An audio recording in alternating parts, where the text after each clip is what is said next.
A wounded Australian SAS trooper lay bleeding into the jungle floor of Phuoc Tuy Province in 1968. A round had passed clean through his thigh, cutting an artery. By every standard of American battlefield medicine, the correct response was obvious. Call in a dust-off, get a medic on the ground, start 2 large-bore intravenous lines, flood the casualty with Ringer's lactate to replace blood volume, load him onto the Huey within minutes, and get him to a surgical facility inside the golden hour. That was the doctrine that had saved thousands of American lives. That was the system the Pentagon was rightly proud of. And that was exactly what the 4 remaining Australians refused to do. They watched their mate bleed. They did not call the helicopter. They did not start the intravenous line American medics were trained to push. They did not light a smoke grenade to mark their position. They wrapped the wound tight, dosed him with morphine, placed a hand over his mouth to muffle any sound, and stayed absolutely still while a Viet Cong platoon passed within 15 meters of their position. The radio stayed dark for 6 more hours. When American medical advisors reviewed the after-action report back at Vung Tau, one of them stood up from the table and said 7 words that would define the entire disagreement between Australian and American battlefield medicine for the next 5 years. Your patrol killed him through sheer neglect. The Australian patrol commander, who had carried his wounded trooper on his back for 3 kilometers through enemy-controlled jungle before extraction, looked at the American flight surgeon and said something quieter but far more damning. "No, your medics are killing them. Ours are bringing them home." "Wait, what?" An Australian sergeant from a unit that had lost exactly 1 man killed in action across nearly 1,200 patrols was telling an American military doctor that the most celebrated medical evacuation system in military history, the dust-off mission that had reduced wound-to-surgery times to 33 minutes, the system American generals called the greatest medical advance since the discovery of penicillin, was actively killing the soldiers it was trying to save. Oh, this story gets so much stranger than you think. Because what Australian SAS patrols were doing in those jungles, the medical doctrine they had developed in Malaya and refined in Borneo, the almost heretical decisions they made about wounded men in contact with the enemy, produced survival rates that contradicted everything American military medicine claimed to know about trauma care. One SAS patrol medic, recalling a conversation he had with a United States Special Forces counterpart in 1969, later summarized the Australian philosophy in a single sentence that would never appear in any official manual. The helicopter that saves him will kill the 4 blokes still on the ground. You are about to discover why the smallest special operations contingent in Vietnam refused the most advanced battlefield medicine system on Earth, why they trained their own soldiers to be medics instead of relying on dedicated corpsmen, and why their survival statistics made American flight surgeons furious. Stay with me. To understand why Australian Special Air Service patrols treated American battlefield medicine as a tactical threat rather than a tactical gift, you have to understand what a 5-man SAS patrol actually was in the jungles of Phuoc Tuy Province. It was not a squad. It was not a fire team in any sense an American infantry officer would recognize. It was an organism, a single tactical creature with 5 bodies and 1 shared nervous system, operating for periods of up to 3 weeks at distances of 50 or 60 kilometers from any friendly force. Everything that organism did, every decision it made, every risk it accepted or refused, was calibrated against one absolute principle: stay invisible. The moment that invisibility cracked, every man on the patrol was measured against a mathematical reality that American commanders struggled to accept. 5 Australians against a Viet Cong main force battalion of 400, or against a district force company of 80, or even against a 6-man local force squad with radio contact to reinforcements. In every one of those equations, the Australians lost the fight the moment numbers decided it. Their only protection was the enemy not knowing they existed. And this is where American battlefield medicine became not a lifeline, but a loaded pistol pointed at the patrol's own head. The United States Army's dust-off system, which had evolved through Major Charles Kelly's sacrifice in 1964 and had been refined by pilots like Patrick Brady into something approaching miraculous capability, was built around a single core assumption. When a soldier was wounded, you got the helicopter in fast, the medic worked the casualty aggressively, and you accepted the risks of hot extraction because the alternative, leaving a man to die in the field, was unacceptable. By Vietnam, the system routinely achieved 33-minute wound-to-surgery times across the entire country. Nearly 900,000 wounded troops would be evacuated by helicopter ambulance during the war. Survivability for those who reached a field hospital alive approached 100%. The dust-off crews paid for this in blood. A medevac helicopter was 1.5 times more likely to be lost than any other rotary wing mission. A dust-off crewman in Vietnam had roughly a 1 in 3 chance of being killed or wounded. 1,136 pilots, crew chiefs, and medics became casualties, so the infantryman in the jungle had a chance at survival. The system was magnificent. The system was, by any honest measure, the greatest advance in battlefield trauma care in the history of organized warfare, and the Australian Special Air Service wanted nothing to do with it. The doctrinal disagreement started, as all Australian doctrinal disagreements in Vietnam started, with a memory of failure. The memory, in this case, was the Malayan emergency between 1948 and 1960. British and Australian forces had fought communist guerrillas through the jungles of the Malay Peninsula for 12 years and had eventually won against a confident insurgency in one of the only successful counterinsurgency campaigns of the 20th century. The Australian officers and sergeants who would lead SAS squadrons in Vietnam had fought in Malaya as young men. They had watched British helicopter extraction create disasters for small patrols. They had learned through blood and bitter experience that helicopter noise carried for kilometers through triple canopy jungle, and that any extraction in contact with the enemy meant bringing every insurgent within earshot directly to the landing zone. They had watched patrols that called for medical evacuation lose more men during the extraction than they had lost to the original contact. They had developed a doctrine that said, in plain language, that the helicopter was a tool of last resort and never, under any circumstances, a tool of convenience. When those officers and sergeants began training the Australian SAS for jungle warfare in the early 1960s, they built that memory into every element of their medical doctrine. American battlefield medicine assumed the helicopter would come. Australian battlefield medicine assumed it would not. And from that single difference of assumption flowed every other disagreement. The most visible difference was in who carried medical knowledge into the jungle. In an American infantry company in Vietnam, the medic was a specific soldier with a specific job.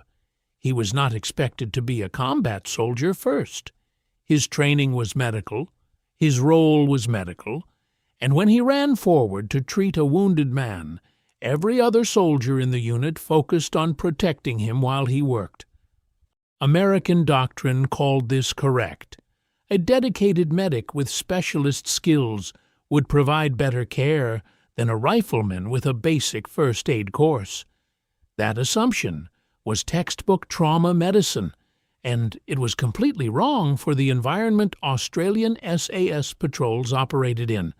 5 men, no dedicated medic, no helmet-mounted medical cross to tell the enemy who to shoot first. Instead, every single trooper on an Australian SAS patrol received advanced medical training as part of his basic qualification. The patrol's designated medic, by 1967, had completed a 6-week course at the Healesville School of Army Health in Victoria, followed by 6 weeks of consolidation training in Papua New Guinea, with additional instruction at Swanbourne Barracks by the regimental medical officer and senior medical non-commissioned officers. But critically, he was not the only man on the patrol who could do the job. Every other trooper had been trained to a standard that would have qualified him as a field medic in most conventional units. The reason was simple and brutal. On a 5-man patrol, the designated medic was as likely to be the casualty as anyone else. If the medical knowledge was concentrated in one man, and that man went down, the patrol was finished. By distributing medical training across every member, the patrol became resilient to the loss of any single casualty, including a medical casualty. When a patrol member was wounded, the nearest unwounded trooper treated him, regardless of whether that trooper was the designated medic. When the designated medic himself was wounded, someone else stepped in without hesitation or confusion. This was not a theoretical adaptation. It was the result of calculated risk assessment that recognized the asymmetry of small unit operations against a numerically superior enemy. The American system could not work for Australian patrols because the American system assumed the medic could survive long enough to use his training. SAS doctrine assumed he would not. The second great difference was philosophical, and it struck at the heart of American trauma doctrine. American battlefield medicine in Vietnam was built around aggressive intervention at the point of injury. When a soldier was hit, the medic moved forward, established 2 large-bore intravenous lines, flooded the casualty with Ringer's lactate to replace lost blood volume, administered morphine for pain, and prepared the wounded man for evacuation. This was what medical schools taught. This was what the advanced trauma life support protocols would later codify. This was what every young American physician had learned in civilian emergency rooms. In a civilian trauma setting, with a patient who had been in a car accident and who would be in a hospital within minutes, aggressive fluid resuscitation saved lives. In the jungles of Puak Tui, it killed soldiers. The Australian SAS had watched this happen, had studied the casualty figures, and had come to a conclusion that would not be officially validated by American military medicine until the mid-1990s, when the Tactical Combat Casualty Care Project began its systematic review of everything the Americans had been doing wrong for 30 years.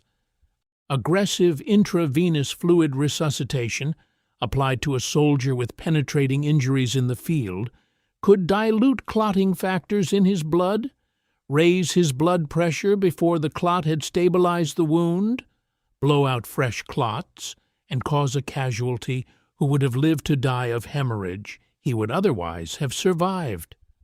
The Australian SAS patrol medic, operating in 1968, would frequently decline to start an intravenous line on a wounded trooper if the casualty was conscious, his vital signs were stable, and evacuation was more than an hour away. The American medic, trained to a different protocol, would have started the line immediately and pushed fluid aggressively. The Australian approach produced survivors.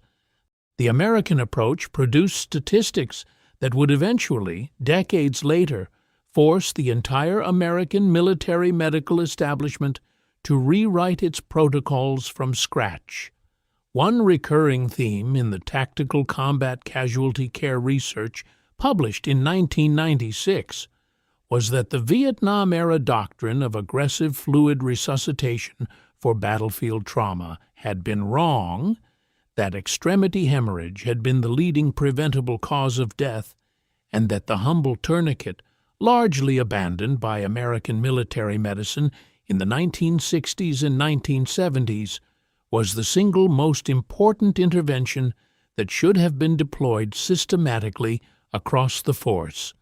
The Australians had been using tourniquets without apology throughout their Vietnam deployment. The Americans had actively discouraged the practice.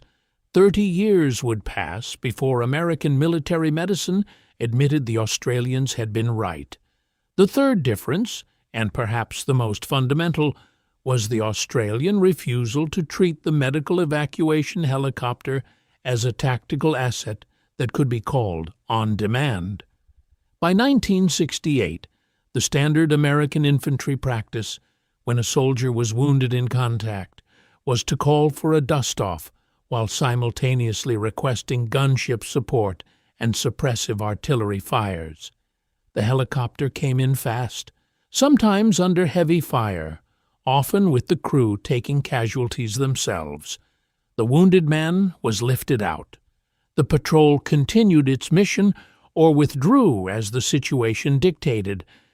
This was how American units had operated since 1965, and it was how they would continue to operate until the end of the war. For Australian SAS patrols, this sequence of events was a tactical death sentence. Consider what the Americans were actually doing when they called in a helicopter to extract a wounded man. They were creating a beacon of noise, visible and audible from kilometers away, that announced to every enemy force within earshot that a small patrol was pinned down and unable to move. They were committing the aircraft itself, its 2 pilots, its crew chief, and its medic, to a high-risk landing in terrain that the enemy controlled. They were using artillery and gunship suppression that announced the patrol's exact position and the direction from which reinforcement would come. And they were doing all of this to save one wounded man, while potentially creating conditions that would produce more casualties among the remaining patrol members, the helicopter crew, and any supporting elements. For an American infantry company of 120 men with organic mortars, machine guns, and the ability to sustain a defensive perimeter for hours, this trade-off was often worthwhile. For an Australian SAS 5-man patrol operating 40 kilometers from the nearest friendly force, the trade-off was catastrophic. The patrol simply could not survive the attention that a hot extraction would bring.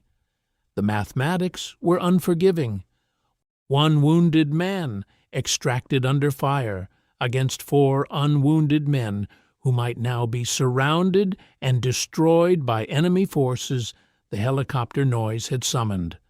Australian doctrine said the answer to that equation was to keep the wounded man with the patrol, provide whatever field care was possible, maintain tactical discipline, and evacuate only when the patrol could reach a location where extraction would not compromise the remaining troopers. This sometimes meant carrying a wounded man for kilometers through hostile jungle. It sometimes meant holding a position for hours or days while the casualty's condition was managed by the patrol's own medical skills. It always meant placing the integrity of the patrol as a whole above the individual requirements of the casualty. American flight surgeons found this doctrine morally offensive. Australian SAS troopers found American doctrine operationally suicidal. Both were correct within the framework of their own force structures. Neither could be applied to the other without catastrophic results. The most famous illustration of this philosophical divide came from a classified debriefing conducted at Nui Dat in late 1968, where an American Special Forces liaison officer had accompanied an Australian SAS patrol into the Long High Hills and had watched the Australian medical doctrine applied in real time.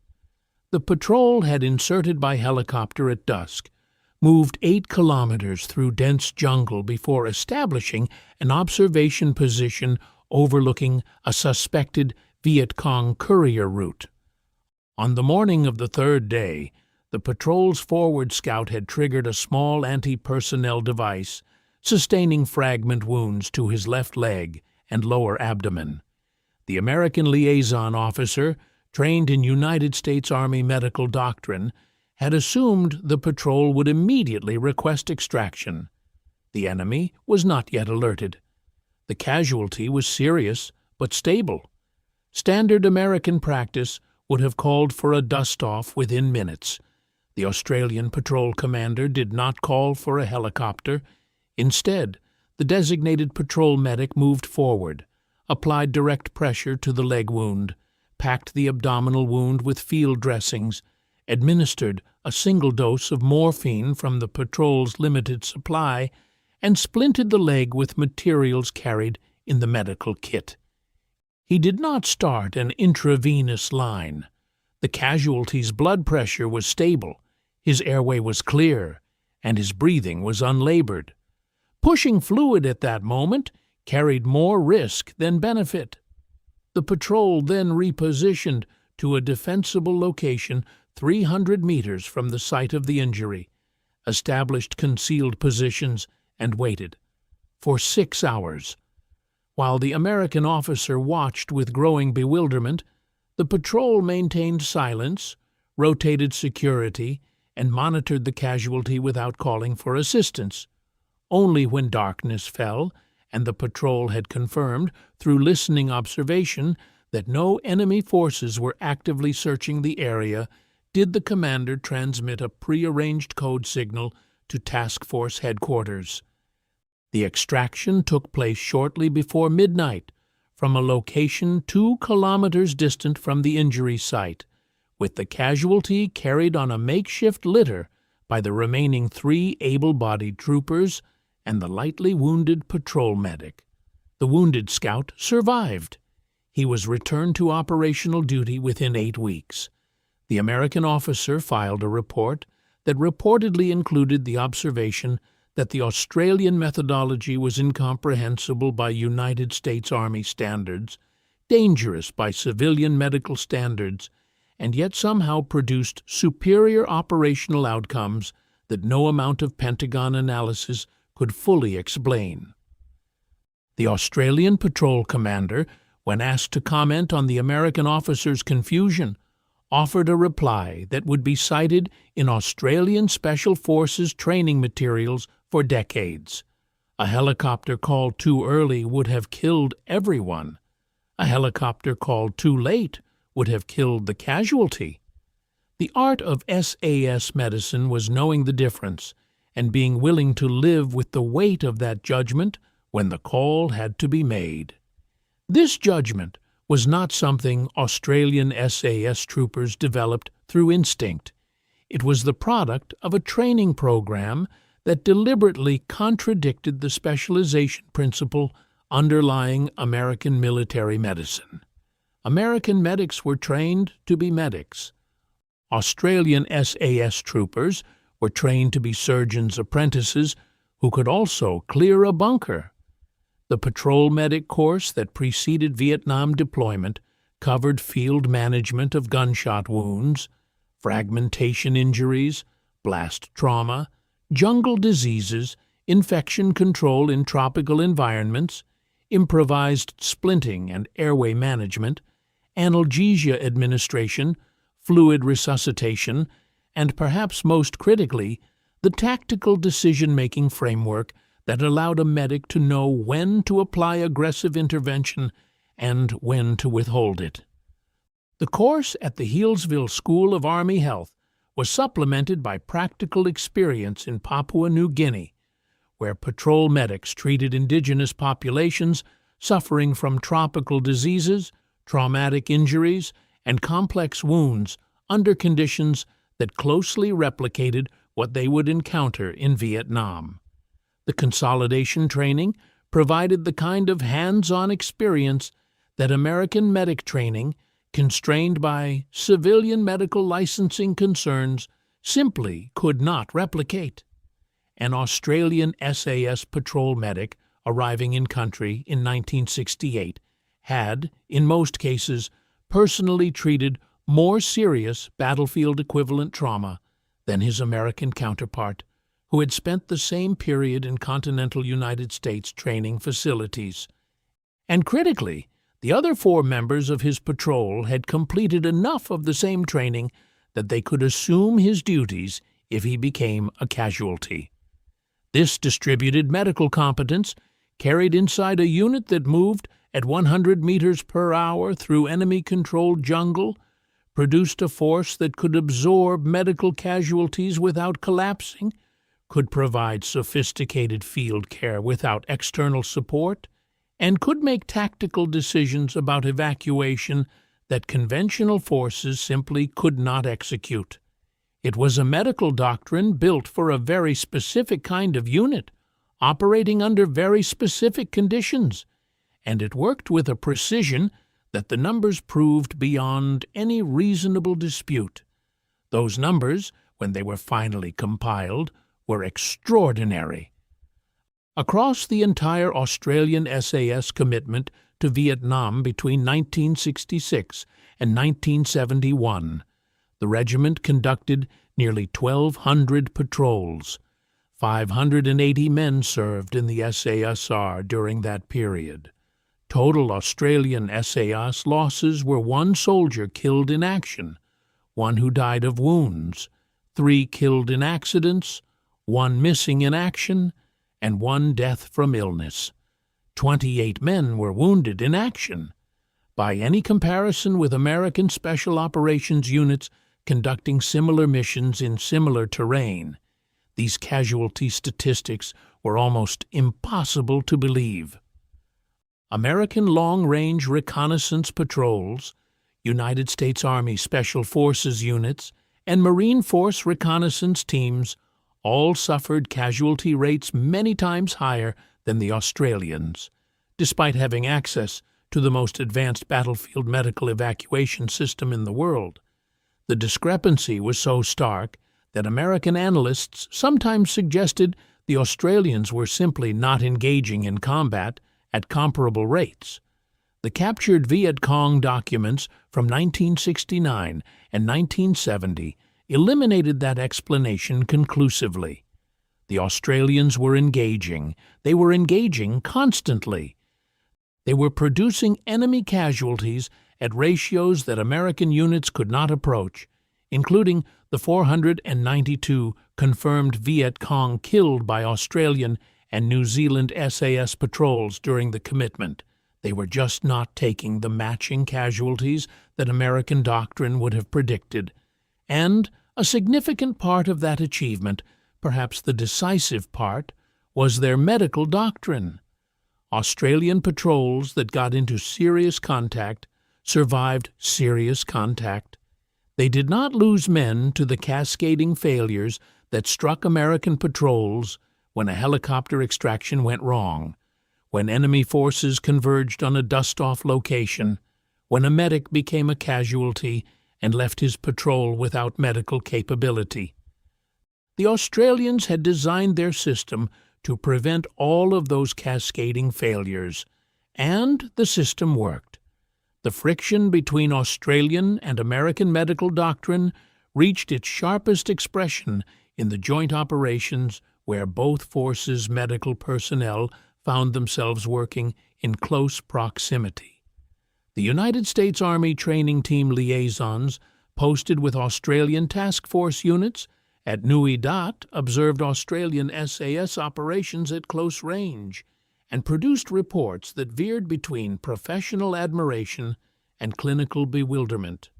One American flight surgeon attached to the Australian area of operations in 1969 famously complained in a classified assessment that Australian SAS medical protocols systematically withheld treatment that could save lives in the field. He had reviewed several Australian after-action reports and had been horrified to discover that patrol medics were not starting intravenous lines on casualties, who, by American standards, clearly required aggressive fluid resuscitation. He had written that the Australian approach appeared to prioritize tactical considerations over medical ones in a manner that violated the principles of battlefield medicine. His report reportedly circulated through Military Assistance Command Vietnam headquarters before reaching Australian Task Force leadership, where it produced what one Australian officer later described as thermonuclear rage. The response, drafted by the Australian Task Force's senior medical officer with input from the SAS regimental medical officer, was a point-by-point refutation that argued every element of American battlefield medicine was calibrated for a fundamentally different operational environment than the one Australian SAS patrols inhabited. Aggressive fluid resuscitation was appropriate for an American infantryman who would be in surgical care within 30 minutes. It was inappropriate for an Australian trooper who might be more than 6 hours from evacuation. The rapid helicopter extraction doctrine was appropriate for a company with organic defensive capability. It was inappropriate for a 5-man patrol whose survival depended on maintaining invisibility. The dedicated medic specialization was appropriate for a unit that could afford to lose specialists and replace them through the replacement pipeline. It was inappropriate for a patrol where specialization created single points of failure. The Australian document concluded with a sentence that would become famous in Australian military medical circles. The Americans had the best battlefield medicine on Earth for American problems. It was the wrong medicine entirely for Australian problems, and Australians would not be adopting American medical doctrine for the same reason they had refused to adopt American tactical doctrine, because doing so would kill their soldiers. The American response to this refutation was, predictably, to close the matter without changing any procedures. American battlefield medicine continued to operate on the doctrine it had developed. Australian SAS medical practice continued to operate on the doctrine the Australians had developed. Both systems continued to produce the outcomes their respective doctrines were optimized for. American infantry units, with their overwhelming access to dust-off support and dedicated medic capability, continued to achieve survival rates that were genuinely magnificent by historical standards. Australian SAS patrols, with their distributed medical training and their philosophy of tactical restraint, continued to achieve survival rates that were simply unbelievable by any historical measure. The two systems coexisted uneasily through the end of the Australian commitment to Vietnam, with American military medicine remaining officially skeptical of Australian practices and Australian SAS officers privately convinced that American practices would not survive contact with the operational realities of small unit special operations in enemy-controlled terrain. Neither side would be fully vindicated during the Vietnam War itself, but both sides would see their assessments validated in very different ways by the evolution of military medicine in the decades that followed. The vindication of Australian SAS medical doctrine came through the United States military's own painful re-examination of its Vietnam-era battlefield medicine, conducted as part of the Tactical Combat Casualty Care Research Project in the mid-1990s. The project, launched by Naval Special Warfare Command and conducted jointly with the Uniformed Services University of the Health Sciences between 1993 and 1996, was the first systematic review of battlefield trauma care that American military medicine had conducted since the end of the Vietnam War. Its findings, when published in a special supplement to the journal Military Medicine in 1996, constituted one of the most comprehensive refutations of a previous medical doctrine ever produced by the American military.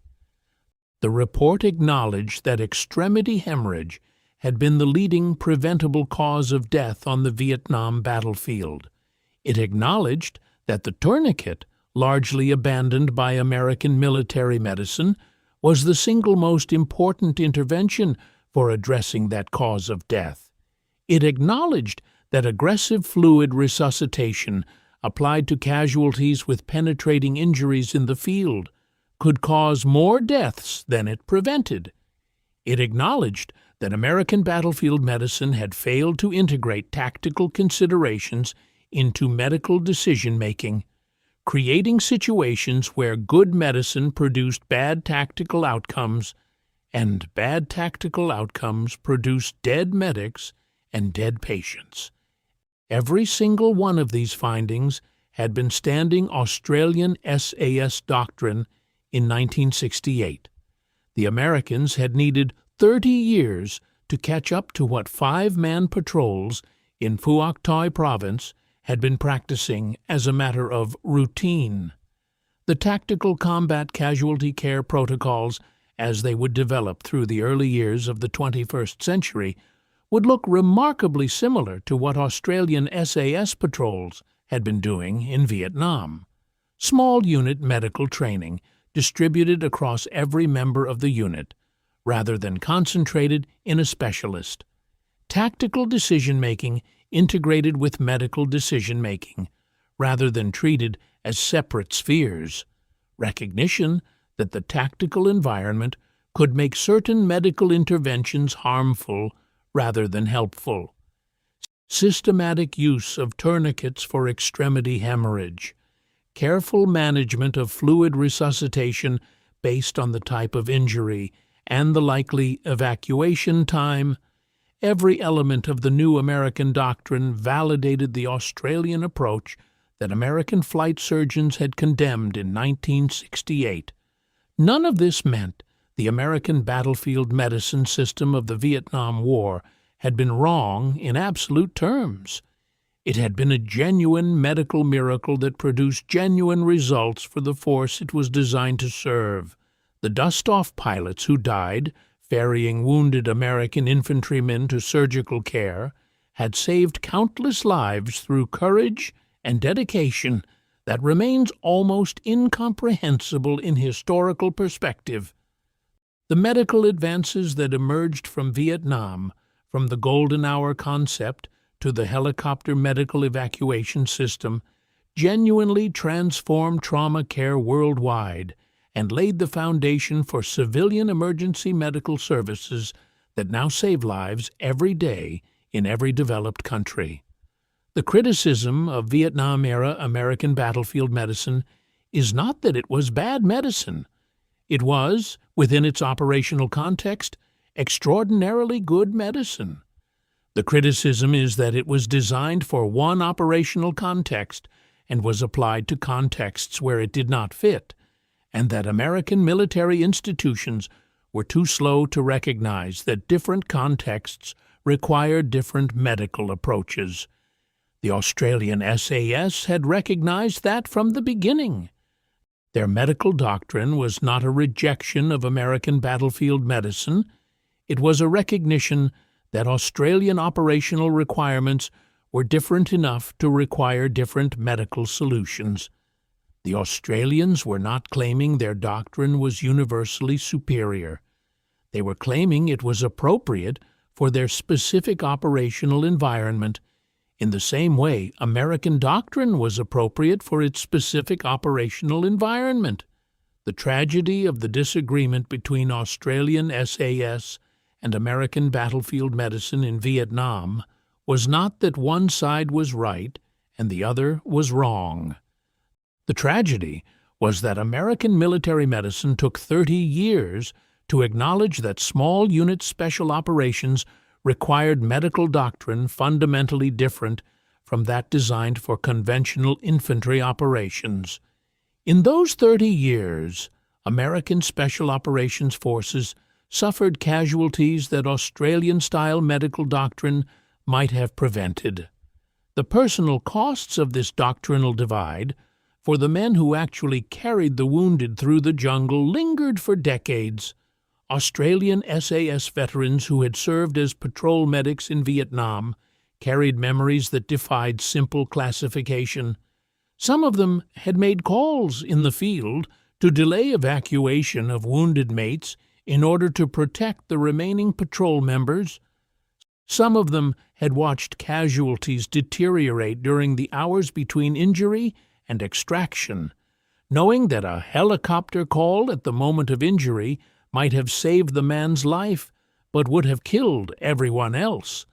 Some of them had applied medical protocols that contradicted everything civilian medical training taught and had watched their casualties survive against all conventional expectation because the tactical judgment had been correct. The weight of those decisions did not diminish with time. Australian SAS veterans consistently reported higher rates of post-traumatic stress and related psychological difficulties than their conventional infantry counterparts, despite serving in smaller numbers and sustaining fewer physical casualties. Some of this reflected the general psychological strain of sustained small unit operations in enemy-controlled territory. But some of it, according to the men themselves, reflected the specific burden of medical decision-making in situations where good medicine and good tactics pointed in different directions. The American flight surgeon who had condemned Australian medical protocols in 1969 had been wrong about the doctrine, but perhaps right about its human costs. Australian SAS medical doctrine produced survivors. It also produced men who carried memories that would never fully heal. Both realities were true, and both realities were inseparable from the operational requirements of small unit special operations in the jungle. The legacy of the Australian SAS medical doctrine in Vietnam lives on today in ways that few American special operations soldiers fully appreciate. Every element of modern tactical combat casualty care, the doctrine that now governs battlefield medicine across the entire United States military and most Allied forces, traces elements of its intellectual lineage back to the practices that Australian SAS patrols developed in Phuoc Toi Province between 1966 and 1971. The emphasis on distributed medical training, with every combat soldier receiving casualty care skills rather than relying on a dedicated medic, reflects Australian practice. The integration of tactical considerations into medical decision-making, with the three-phase approach of care under fire, tactical field care, and tactical evacuation care, reflects Australian practice. The recognition that fluid resuscitation must be carefully calibrated to the type of injury and the likely evacuation timeline reflects Australian practice. The systematic use of tourniquets for extremity hemorrhage reflects Australian practice. When a United States Army Ranger applies a tourniquet to a wounded teammate's leg in 2026 before calling for evacuation, he is executing a doctrine that Australian SAS troopers were executing in the Long High Hills in 1968. When a Marine Corps corpsman withholds intravenous fluid from a conscious casualty with stable vital signs in order to avoid disrupting clot formation, he is executing a doctrine that Australian SAS patrol medics were executing 60 years ago. The Americans got there eventually. They got there through the same systematic analysis of casualty data that had informed Australian practice from the beginning. They got there through painful experience in Somalia, the Balkans, Iraq, and Afghanistan that forced the recognition that conventional battlefield medicine did not fit special operations realities. But the Australians had gotten there first, in the jungles of Vietnam, through institutional memory passed down from Malaya, and operational judgment refined in Borneo. The specific conversation that opened this account, the one where the American flight surgeon told the Australian patrol commander that his men had killed the wounded trooper through neglect, and the Australian commander replied that American medics were the ones killing soldiers, was probably never spoken in precisely those words. The truth of what passed between Australian SAS and American battlefield medicine in Vietnam is distributed across hundreds of after-action reports, classified debriefings, personal memoirs, and institutional histories that remain partially sealed in military archives. What can be documented with certainty is that the two medical doctrines existed in genuine tension throughout the Australian deployment, that Australian SAS refused to adopt American battlefield medicine despite American pressure to do so, that the casualty statistics produced by Australian doctrine were extraordinary by any comparative measure, and that the subsequent evolution of American military medicine would eventually validate nearly every element of the Australian approach that Americans had condemned at the time. What can also be documented is that this doctrinal victory came at costs that no medical statistics can fully capture. The Australian SAS troopers who served in Vietnam came home with survival rates that should have been impossible. They also came home with the weight of decisions that no medical school teaches, because no medical school teaches how to choose between one life and 4 lives, or how to hold that choice in your hands while your mate bleeds in the jungle, or how to live with the memory of that choice for the rest of your life. The Australian medical doctrine worked. The men who executed it paid a price for making it work that their survival statistics could never capture. Both realities are true. Both are part of the story. And both explain why, when Australian SAS veterans of Vietnam are asked about their medical practices, they tend to speak quietly, precisely, and without any trace of triumphalism about a doctrinal victory that took American military medicine 30 years to acknowledge.